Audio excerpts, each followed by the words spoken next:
Welcome to Rubber Band Live, the Australian recruitment and talent acquisition vodcast and podcast.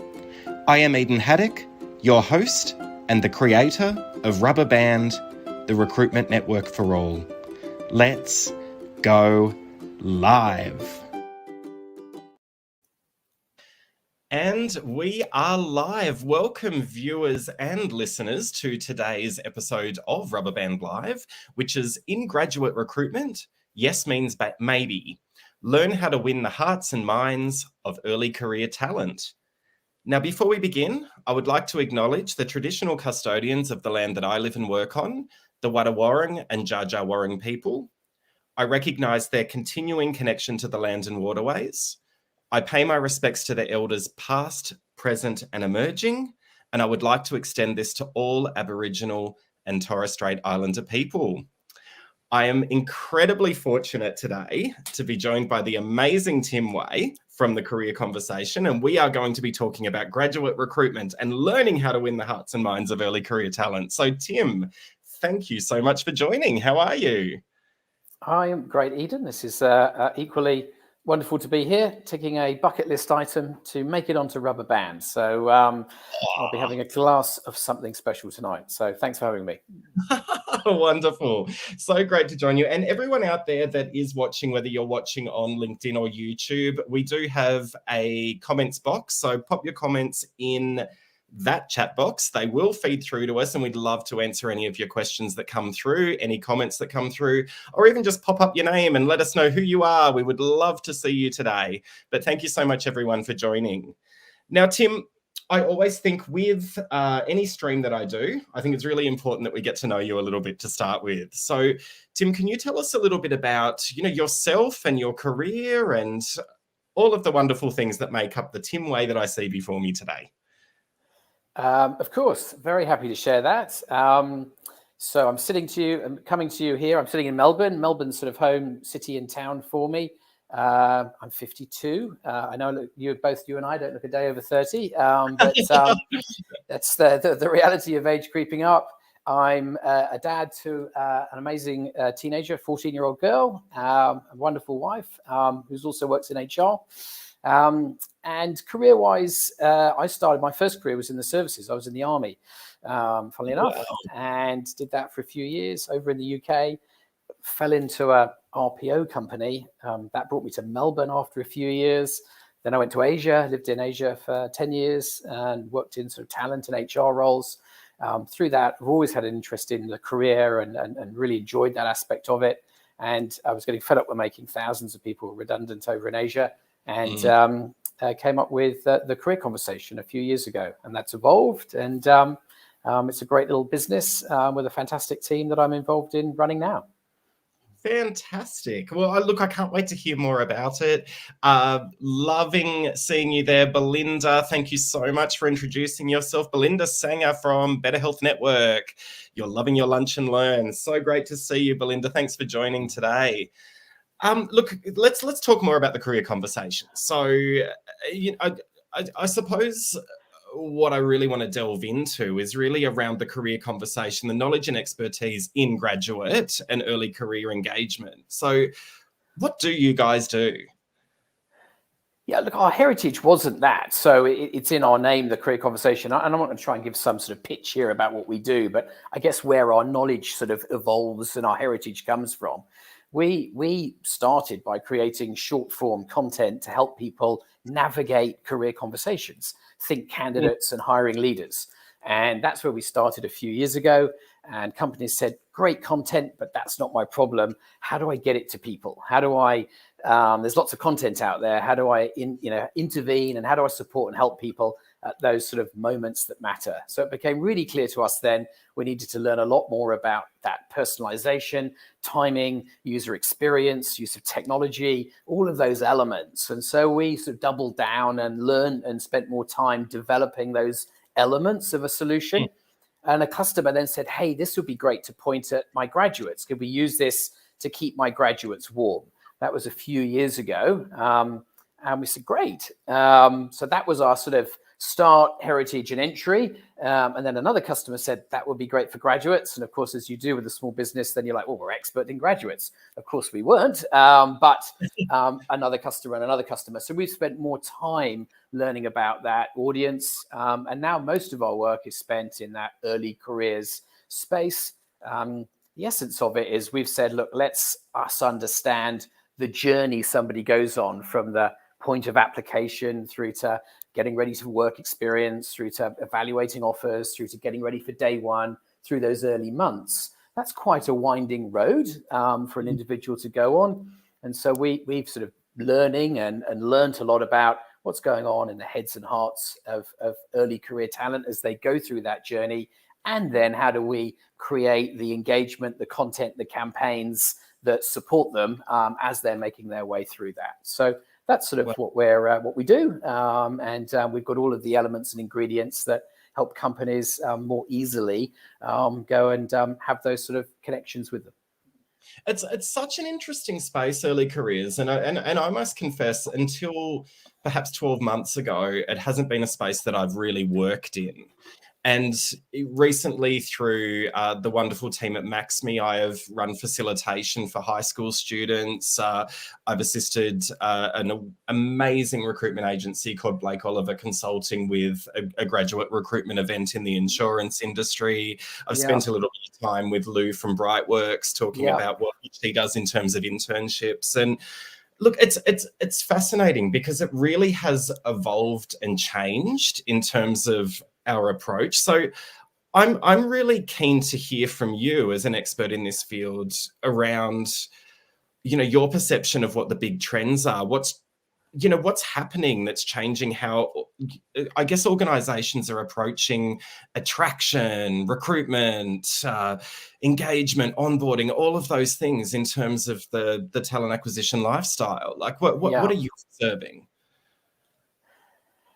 But there's certainly a lot going on. And look, rather than being an expert in all of those areas, there's other experts as well. This is not sort of saying that we cast a net across all of it. At a high level, if I think about it and what we certainly see or what are we responding to, there's a skills shortage.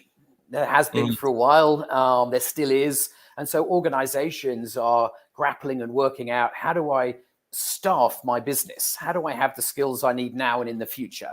And that's sort of getting higher and higher up the sort of agenda, if you like, from the C-suite and, the investment they need to make to solve that problem. So in that sense, you have a skills shortage. You have early career talent help solve some of that. They're an important element of that labor pyramid. They're a resource type that is affordable, trainable, versatile. And so they provide part of that solution. Companies are working out, do I build, buy, borrow, bot? I think the phrase is, how am I going to solve for that? So early career talent absolutely are in demand because they are part of the solution and a valued part of the solution. So you've got those dynamics, if you like, that exist. The world of work's changing. Careers in general are changing. Why we work, how we work, where we work.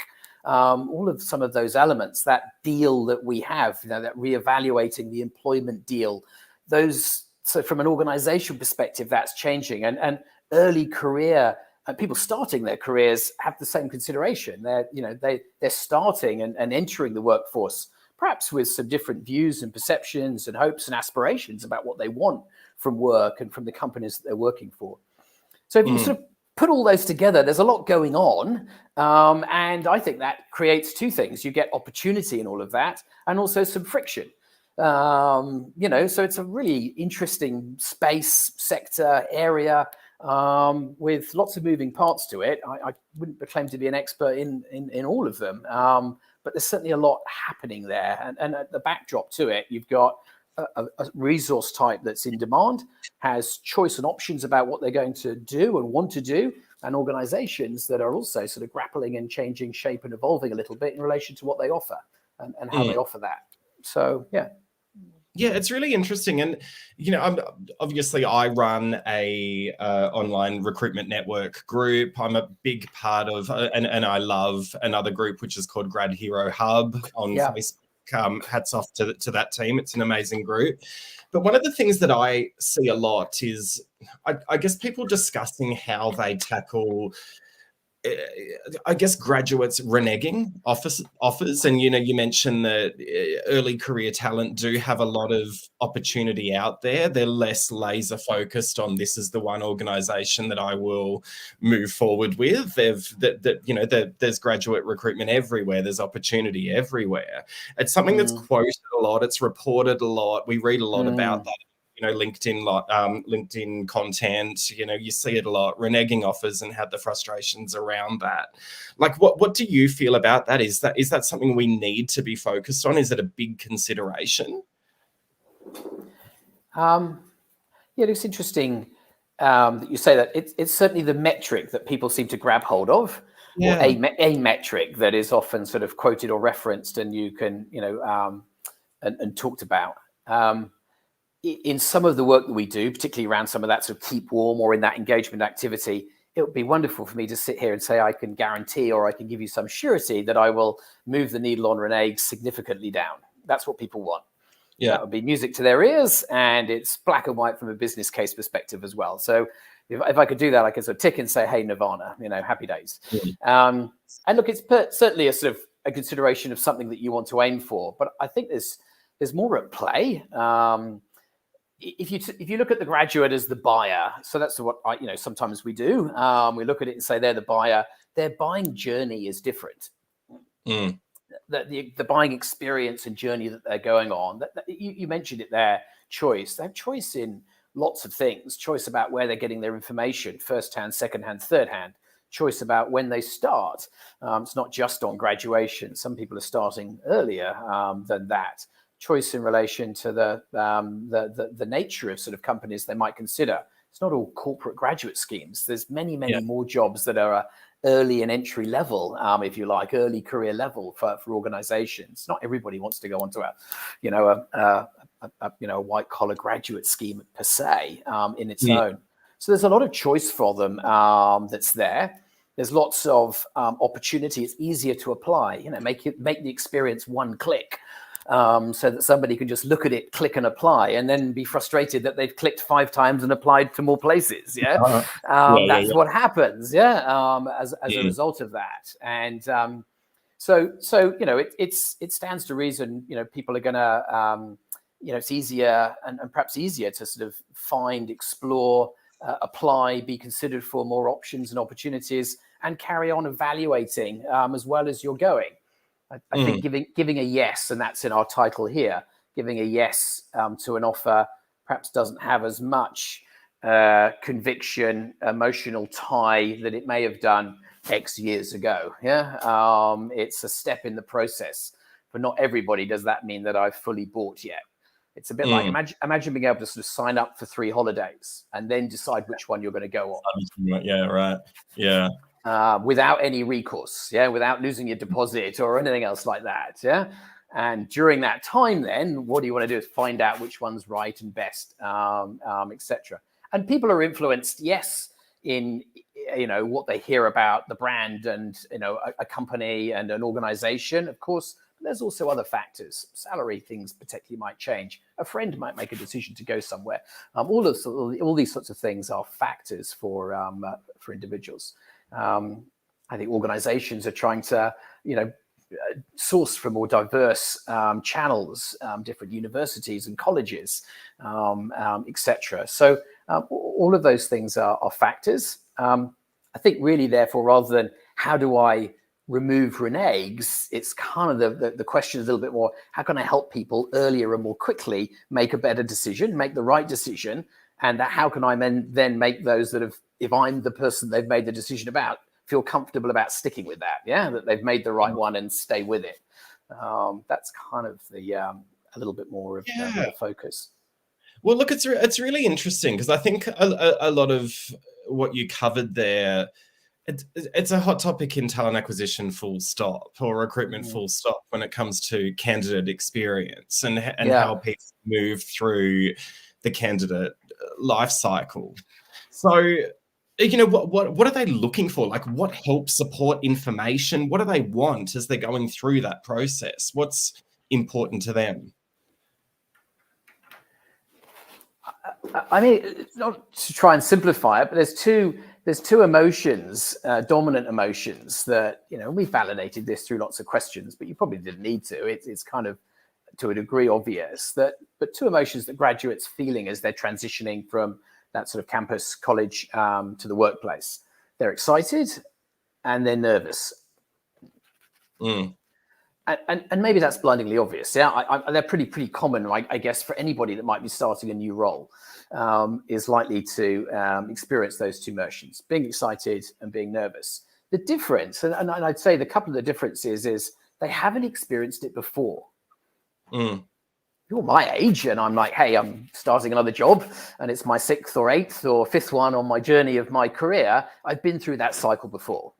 Yeah, I might have those emotions, but I've also got something to reference and think about. So graduates for the first time haven't typically been through that experience before. They don't know how it plays out. And therefore, they are very open as well to listening and hearing and support and influences that they can get. Their heads are turned by those, and they're listening for them. So there's that element. And the other one is they have much longer to think about it. Whilst people are hiring in different rhythms, and the sort of seasons of early career hiring, from what we can see, are evolving and change a little bit. It's still probably one of the longest in your career hiring cycle will be that sort of often that graduate one. It can be 6, 9, 12, 18 months, even long. So you have a long time to sort of sit with those emotions, and be with those and go on that journey, if you like. Whereas normally someone else accepting a job, you lucky if you get 2 days in between, sort of finishing on a Thursday and start on a Monday, etc. You haven't got too long to sit with it. So we use that as an anchor point for some of our content, if you like. Like, okay, how do we respond to those two emotions, and support and engage with the individuals based on that? Yeah. So what I'm hearing here, because the majority of talent acquisition processes, it is very fast, absolutely, because organizations are wanting to hire people really quickly. They've got a vacancy in their team because someone's left, or a newly created role that is significant enough that they need to bring someone in. They need to bring, more hands on deck to actually get whatever tasks they are completed. But with graduates, you've got a much longer period from the point of even pre-engagement through to them actually starting. So do you feel that we need to have a different, I suppose, talent acquisition strategy in terms of candidate experience for graduates than we do for our standard talent? I suppose standard's a terrible word to use. I do apologize, but for our, what do you think? Like, does it need to be completely different, or can it be mirrored? Like, how would you approach that? I'm sure there's some TA experts, so there maybe if there's anyone in the chat listening, do chime in and share that are there. I think certainly you're seeing people breaking with that. Typically, early career hiring, the sort of season for it, you're hiring a year out often. You're engaging before that. People may come on internships, and then you convert those internships, and so the start dates may be 9, 12 months away. We're seeing that, that people are breaking that and hiring closer to day one, and students themselves taking time out or not taking time out, etc. So I think that seasonality of it, or that long lead time, is changing a little bit, for sure. But you're right, there will be some elements that will be different to, let's say, your lateral hiring or your experienced hiring. Because of that, what do we need to do differently? And that sort of engagement strategy would look different if you've got to connect with someone and engage with them over 6, 9, 12 months. You don't really have that consideration necessarily in lateral hiring. What I would say is actually everyone is generally across both of those categories trying to think about candidate experience, hiring leader experience, how you support individuals as they're transitioning, work readiness, confidence as they arrive. Those principles apply to both, potentially, but how you set yourself up to support them may be different. And that's probably something that there's a gap in early career hiring to some extent. One of the reasons there's a sort of, I guess, an opportunity for what we do a little bit is that some of that engagement activity doesn't have clear ownership. It falls between a gap. It's not owned by somebody, and therefore sometimes it doesn't always have the resources, the capacity, the capability aligned to it and assigned to it to make it effective. Absolutely. Really great comment from Paula. Hi, Paula. Thanks so much for joining. Why should it be any different? We do still need to get back to every single one of them, and we can. And I completely agree. I mean, providing feedback and providing an outcome should not be any different, but it's more the touch points along the way, because you've got a lengthier process with graduate recruitment than you do with your either white collar or blue collar fast recruitment processes. Really great comment, Paula. Thank you so much for sharing. Excellent. I've just read the other side of that as well, Paula. Really, really great insights as well. Thank you so much. Now, I want to talk about Gen Z. As I mentioned, I've spent a little bit of time with Gen Z recently, and it's not my generation, as we mentioned earlier, Tim. We won't. I won't divulge my age, but I will say over 40, and I'm not Gen Z. But, we hear a lot about their characteristics, and, what we're talking about here is capturing their hearts and minds. So, I'm keen to hear about their hopes and fears. They have differences in their approaches and expectations. Is this what you see? Are we dealing with fundamentally, different expectations from Gen Z than we are from our generation? Not in all areas, but look, let me say, yes, differences, absolutely. I think there are. And that's because there's significant differences in the experience that they've had. So, if you, particularly post-pandemic sort of world, and I think some of the college and campus approaches, have retained a lot of the sort of remote aspects of engagement and working and studying, etc. I've got quite a few friends or acquaintances who have got children and kids at uni, etc. And a lot of them say, "Hey, I could be doing this in my spare room. I'm in uni in Tassie, but I don't see anyone or touch anyone I don't need to if I didn't want to." So I think the experience is different. And there are skills that are innate and to that generation versus those that perhaps need to be learned and supported. I think there's often a bit of, we catch up at different events, and there's often a bit of middle-aged eye rolling, sort of, yikes, really, if we got to teach them that. But I think that's a bit of, as I reflect on it, I'm probably guilty of that. But then as I reflect on it, it's really just being a crusty old fart, really, from a sort of, mindset perspective. Let me give you a lived example for me. I'm 52. I've spent quite a few years working in and around corporate environments. And let me blow my own trumpet. I've done a half decent job of learning how to get stuff done there. I have someone working in our team. We have a couple of people working in our team who are Gen Z by generation team members. They'll think nothing of looking at a work problem, approaching something, using their initiative and going off, investigating that, recording a Loom video and sending it to me and saying, "Here you go, Tim, have a look, listen and watch this and tell me what you think." Yeah. And I watch it and I think, wow, not all, everything's not right in it necessarily, but the approach and the initiative and how they've then shared and communicated that with me. Of course, my old-fashioned response is like, that's great. Let's get a good old-fashioned meeting in the diary where I can sort of give you and share my feedback and my knowledge and insight of what I think is right or correct and what we do next with it, because that's comfortable for me. What I need to do is actually be able to look at the Loom, learn how to use that, add comments to it, record my own message and send it back. Yeah. That would be easier to do. It would take less time. It would be more efficient. But it's hard for me. That's harder. That's a change I've got to make. And so I think we're grappling here with some of those elements that are here.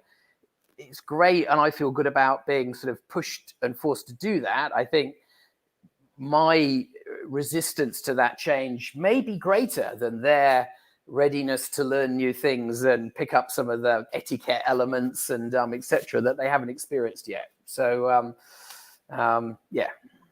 It's look, I think it's fun to learn, right? Like if I reflect back when I was in the corporate world, like a lot of things in terms of advances in technology, I would tap into, and I'm not sure if he's out there, but my team member Yash, who's a close friend now because he was Gen Z, and he could just pick up technology immediately.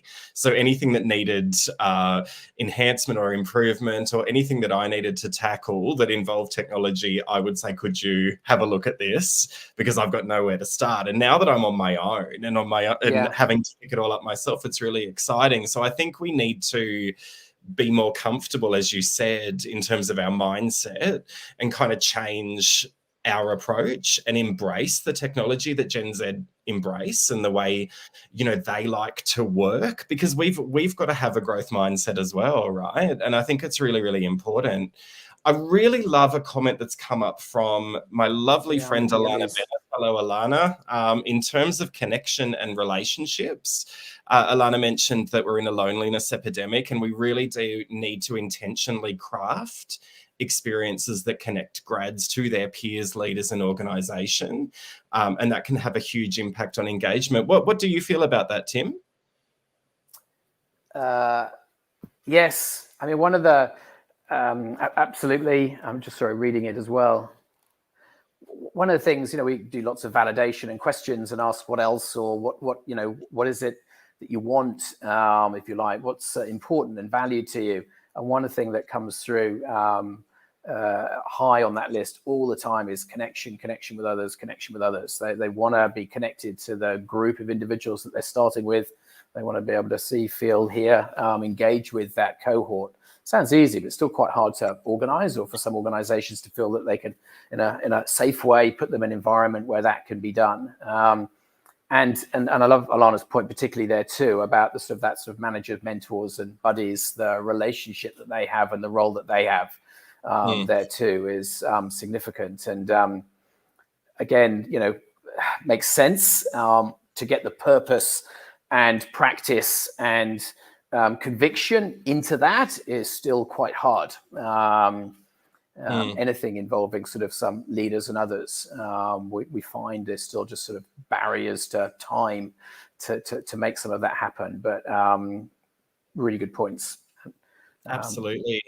And we talked a little bit earlier, I guess, around candidates reneging offers, and Kelly has joined us today from Grad Hero Hub that we've already mentioned we're a huge fan of. Hello, Kelly.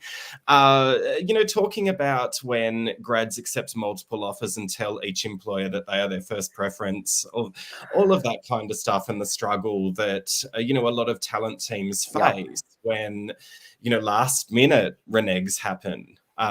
They've given you the impression that they're really engaged and committed to starting. I mean, how do we approach this? Because that's a whole nother scenario. What do you think, Tim?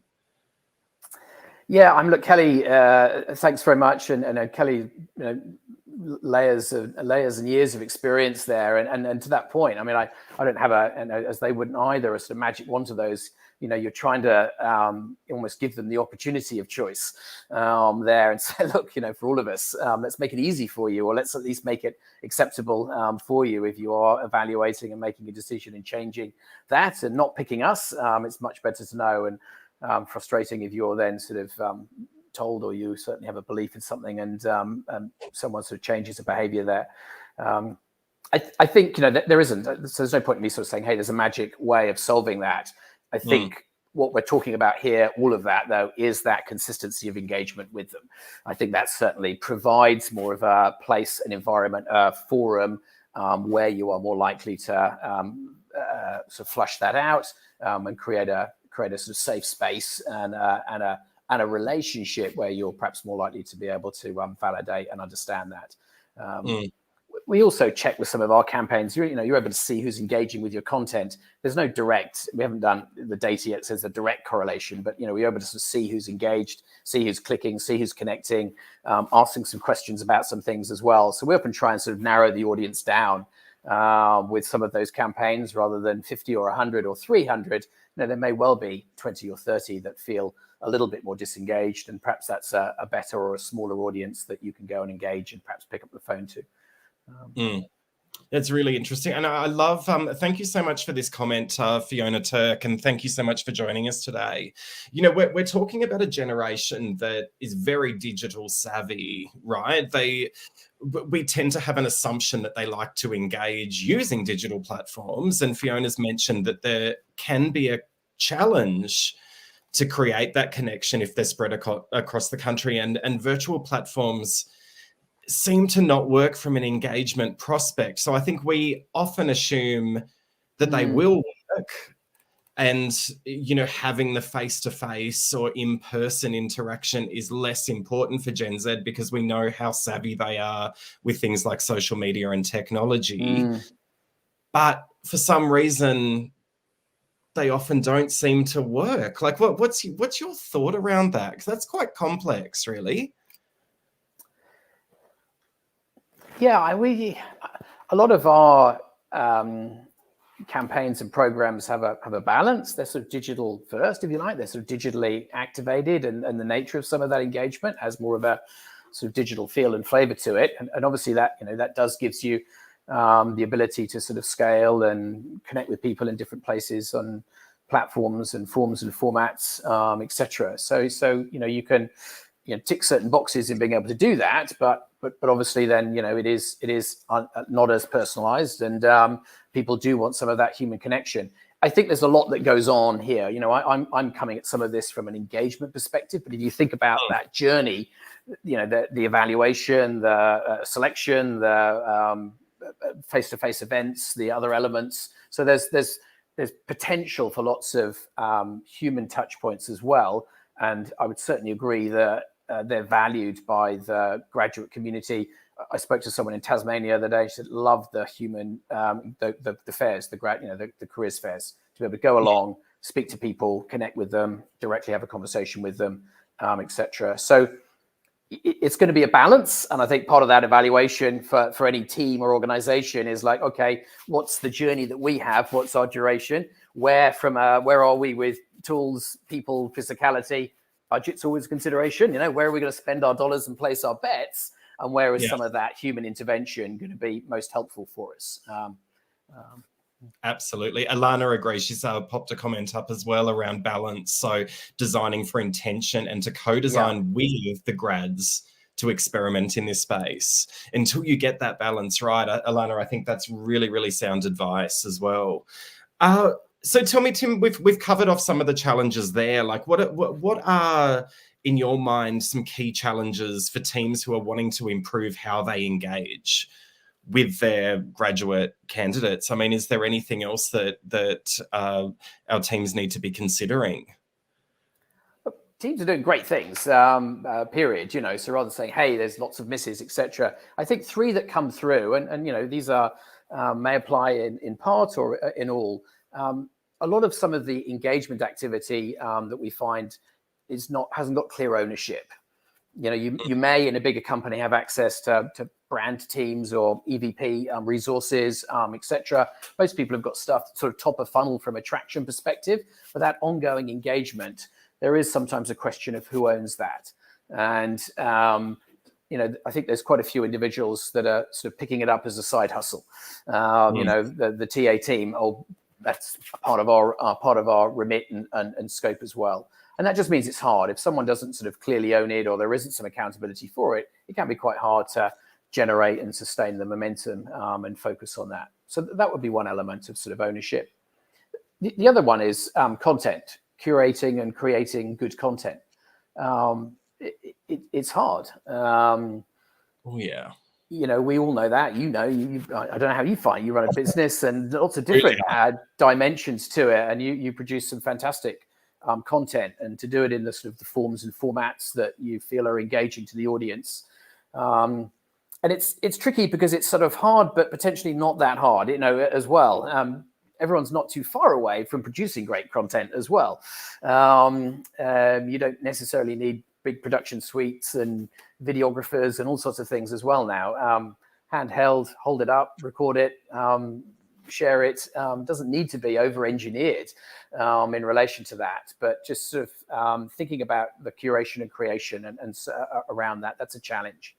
Well, it is. Yeah. It's a big challenge. Like I want to go into this in a bit more detail because as you mentioned, I run this network, I run Rubber Band, I have my other business, Createfulness. I feel like I need to spend 80% of my day creating content, and it feels like it never stops. And I love it. I'm a creative person, right? So I can imagine it would be even more challenging for people that aren't creative people. Like, how can organizations, I guess, create content without it feeling hard?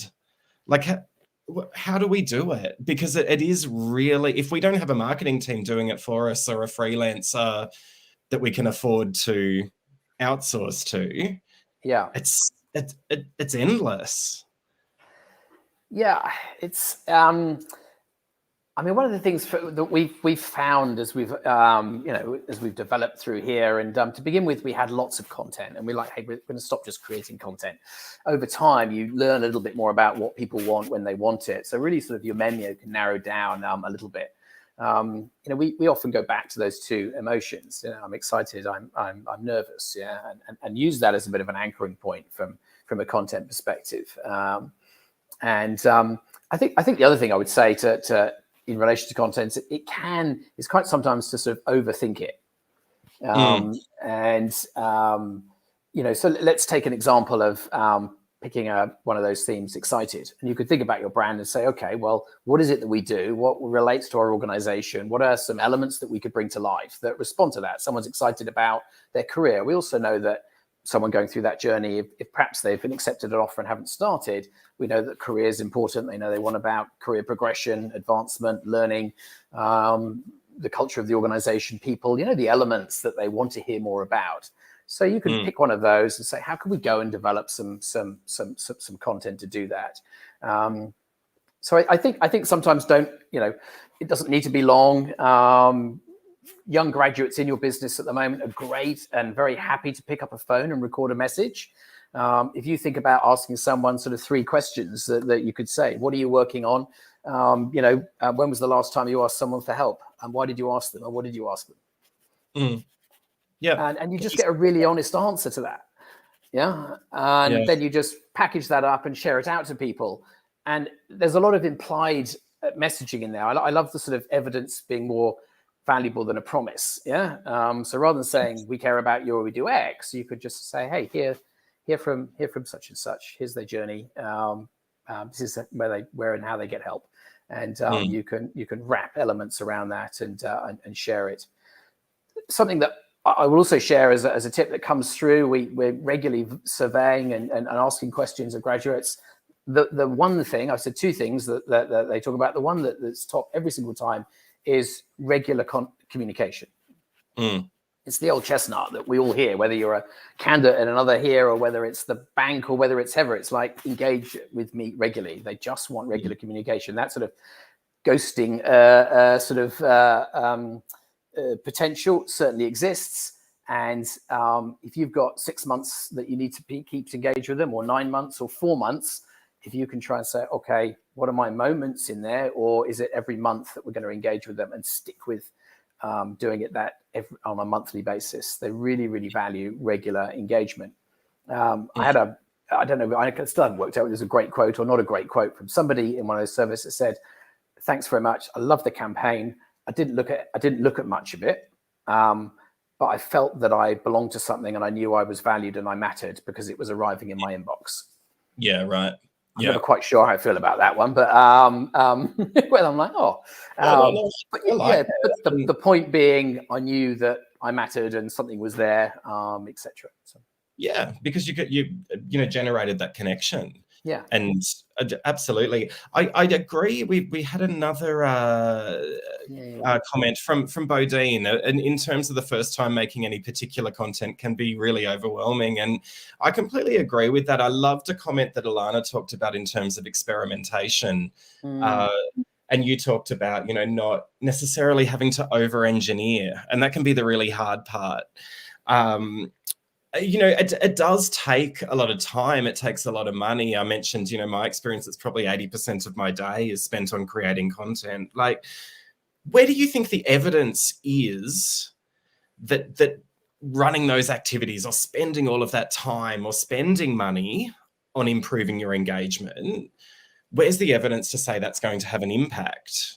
I mean, I think we all assume that it will. Like, is there anything that's kind of driving that evidence? Yeah, good. It's a good question, and of course, you're right. Everyone wants metrics, everyone wants data, everyone wants evidence that if I'm going to take this time, effort, and money, how does that play through? And look, you come back to your point you made earlier. Can you give me a black and white renege number? That's a very easy one, tangible one that I can look at and I can associate and connect some dollars to it. So that's why it's an important one. What we found a little bit too is not extending it out for the sake of it, but moving it more broadly from just some sort of branding and attraction exercise. I think of it more now actually as capability. I think of it as sort of cultural uplift, capability sort of influence. Thinking about, as well, if some of your engagement is extending to managers and mentors, that's a leadership play as well. If you could help someone, a mentor, have a better conversation with a graduate, or a manager have a better conversation with graduates as they're joining the organization, they're going to have better conversations with other people as well. You're just using early career talent as a in the flow category of talent to improve a skill that has huge value elsewhere in the organization. Yeah. And so I'm not trying to get too sort of cute with it and more broadly thinking, but I think if I'm sitting down or I'm there with HR leaders and others and saying, hey, where's it going to come from? It's like, hey, remove it from just some sort of top of funnel, poster to attract our early careers talent and think, hey, how can we get them ready? Yes, there's the elements then of sort of brand awareness and advocacy. There's conversions and renege rates. There's work readiness and confidence. There's leader capability and influence that there is there. So I think there's lots of areas of value. And from our perspective, we'd look at tracking how people are thinking and feeling and being able to sort of demonstrate those. I would say as well, the other areas, early career is a fantastic area to try and pilot things.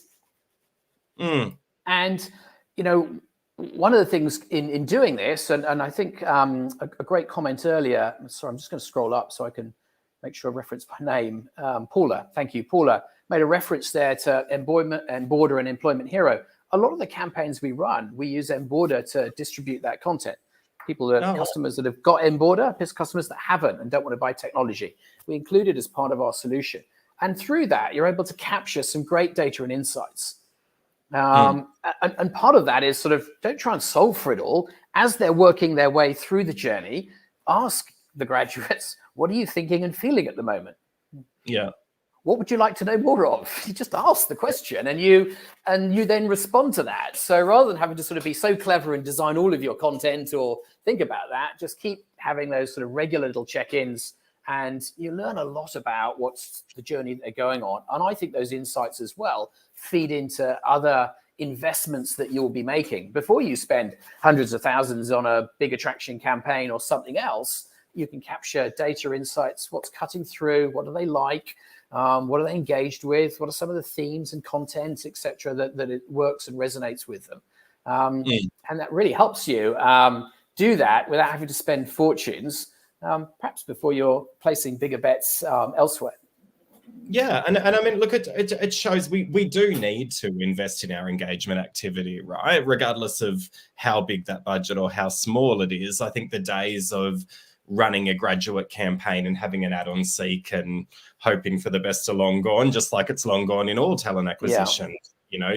Job advertising as your only source of talent attraction isn't going to work. But how do we actually talk to our leaders, our hiring managers, our bosses, for lack of a better word, to invest or to give us a budget for engagement activity? Like, how do we actually change the narrative around that? Like, yeah, how would you start if you were a talent professional? How would you open up that conversation? I'm sure here as well that anyone in chat, I'm not just sort of trying to win advocacy and sympathy from that audience. Generally, when I've been out and spoken to heads of early career and others as well, most of them are really leanly run. Yeah, they do extraordinary things with not a lot. Yeah. So it's certainly, interestingly, a sort of category of talent that is high profile in its sort of poster appeal. The chief executive always wants to come and speak to the graduates. So it's got sort of visibility and profile that seems to punch above its funding level. Let's just say sometimes. So I think that certainly is a challenge. I think for me, the conversation, like, you're probably spending these dollars there as well. Yeah. So sometimes it's actually just spreading them out in different ways as well. If you're actually investing and some of your engagement actually is towards managers and mentors, that potentially, not that it comes from another budget, but it's solving a different problem. It's actually to the leader, rather than like, how much have I got to spend on attraction? It's actually thinking about that capability. It's thinking about the sort of the cultural influence. It's thinking about the retention of these individuals. It's thinking about the transition they make into the workforce and being productive, and how we keep them. So I think it's really just sort of being aware in your own context of all of those different elements. And I, difficult to know where you start from. It is a challenge for us. Typically when we have conversations with businesses, they haven't budgeted to use us or to partner with us. So when I say, where's the budget coming from? It's like, well, we haven't got that there yet at the moment. It's either coming from here, or I've got to go and ask for some more. And so I think certainly we're trying to, helpful for us just to say, as you're planning in early career approach and strategies, thinking about having that engagement as a budget item, as something that you're going to need to think about some spend on in some capacity is important. It doesn't have to cost lots and lots and lots of money. I think that's the nice thing about it. You can do quite a lot without too much. A little bit of creative help, a little bit of great content, a little bit of distribution, a little bit of technology. You can cover quite a lot of ground with people and do it in a very creative, engaging way. So it doesn't have to be huge expensive. I think its dividends pretty good for what you've got to spend. Absolutely. Well, I've just noticed that we have run over, but I want to continue the conversation. But and we'll stay online and we'll keep talking because I'm fascinated by all of this. But what I would love to know now, Tim, for our audience, what would be, just to summarize, your 3 top tips for someone who is wanting to lift the impact of their engagement activity? Okay, number 1, I knew this question was coming, so I've written these down. Here we go, because you're going to ask. 1, pick your moments that matter. I think it's hard to cover everything. So for you as an organization, say, what are the moments here along that journey that are most important for me?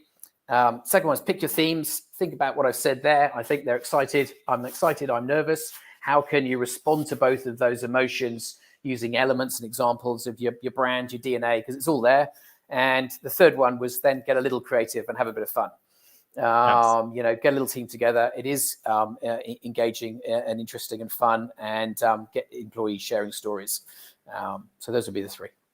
Absolutely. I completely agree. And I love, we talked about that, the creative element, the experimentation. I think it was Alana that talked about that as well. That's been a really key takeaway for me too. I'll just pop up a little bit of praise for you, Tim. I'm not sure who that LinkedIn user is, but great content, Tim. How's that to end an episode? Love it. Thank you everyone out there, actually. Thank you for all the engagement today and all the really great comments and questions. It's really wonderful. If you do want to continue the conversation, just like I will be, please reach out to Tim. Tim's on LinkedIn. I will share his email address as well. I think someone might just pop that in the chat box now as well, if they can. Reach out to the Career Conversation. Jump onto the website. We will share those details too. A reminder, we will be having our major event on the 4th and the 6th of October, which is Bounce 3, the panel van. Details are on the website, rubberband.com.au/bounce3. Please come along. There is some content around early careers and particularly Gen Z. Tim, thank you so much for joining today. This has been amazing. I've really, really enjoyed catching up with you today. Pleasure. Thank you for being here and having me. So really enjoyed it. Thanks so much, Eden. Wonderful. Thanks everyone for commenting. Yeah. Thanks, everyone. Bye.